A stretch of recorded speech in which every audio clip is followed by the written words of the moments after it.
It's late at Portland State University in downtown Portland. Choirs in the Lincoln Recital Hall are done for the day. But that doesn't mean it's not ready for more voices to be trained. We're going to start with the title piece of this concert, My Heart Be Brave. PSU choirs and singers from local high schools are rehearsing for this weekend's celebration of the African American spiritual. We've got about 65 high school kids from 7 different schools in the area participating. And join us in educating ourselves about one of the great American art forms. The Negro spiritual was written as a way of communicating about the suffrage, about the trials and tribulations of people who were in enslavement.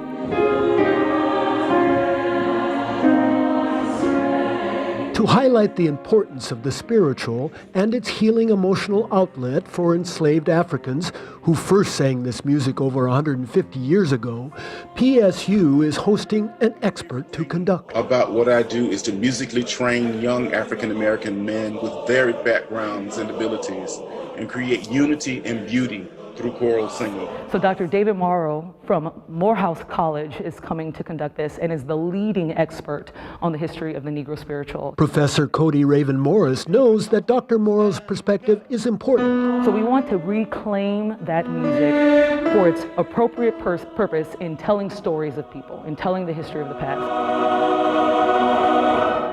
And so if white people are going to sing this music, can we?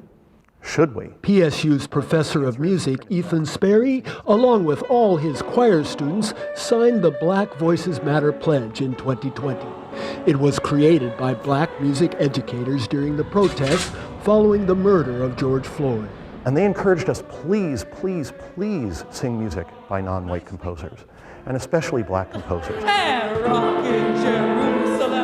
But treat it like great art, because it is.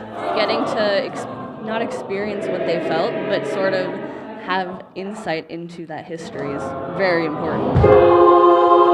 Professors Sperry and Morris point out that prejudice does exist, but each person can decide not to assume that. And one of the ways we resist it is about singing about it and keeping that history alive. To see each other smile again, and to hear each other sing, there's going to be this wonderful awe that happens, and that's how you know we're going to really be going. We're going to be really cooking with something magical. I'm Stephen Redlin, KGW News.